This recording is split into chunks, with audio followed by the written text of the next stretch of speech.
আসসালামু আলাইকুম। আজকে আমি সুজি আর গুঁড়া দুধ দিয়ে ভীষণ মজার মিষ্টি বানিয়ে দেখাবো। প্রথমে চুলায় প্যান বসিয়ে 1 কাপ লিকুইড দুধ আর 1 কাপ গুঁড়া দুধ, চিনি 1 টেবিল চামচ দিয়ে নেড়েচেড়ে 1 চামচ দিয়ে দিলাম ঘি। নেড়েচেড়ে ঘন ক্ষীর বানিয়ে নেব।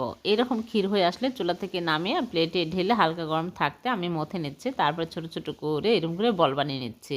সবগুলো বানানো হয়ে গেছে। এখন আমি এগুলো এক সাইডে রেখে দিচ্ছি। চুলায় প্যান বসিয়ে 1 চামচ ঘি দিয়ে ঘি নেড়েচেড়ে ঘি মেল্ট হয়ে গেলে সুজি হাফ কাপ দিয়ে নেড়েচেড়ে নিব। একটু সময় নিয়ে ভালো করে নেড়েচেড়ে নিতে হবে কালার চেঞ্জ হয়ে আসা পর্যন্ত। তারপর চিনি হাফ কাপ দিয়ে স্বাদমতো লবণ দিয়ে দিলাম। দিয়ে নেড়েচেড়ে লিকুইড দুধ 1 কাপ অল্প অল্প করে দিয়ে নেড়েচেড়ে শক্ত টাইট করে নেব। এরকম টাইট হয়ে আসলে প্লেটে ঢেলে ঠান্ডা হয়ে আসলে মথে নিচ্ছে। তারপর ছোট ছোট করে এরকম করে নিয়ে লেচি কেটে ভিতরে পুরো একটা করে দিয়ে বল বানিয়ে নিচ্ছে। তারপর নর্মাল ফ্রিজে রেখে দিব। ঠান্ডা হলে বের করে নিয়ে আসলাম। এখন আমি নাইফ দিয়ে কেটে নিচ্ছি। হয়ে গেল ভীষণ মজার কাটারি ভোগ মিষ্টি। এভাবে সুজি গুঁড়া দুধের কাটারি ভোগ মিষ্টি বানাবেন, সবাই অনেক পছন্দ করবে। ভালো লাগলে লাইক কমেন্ট শেয়ার।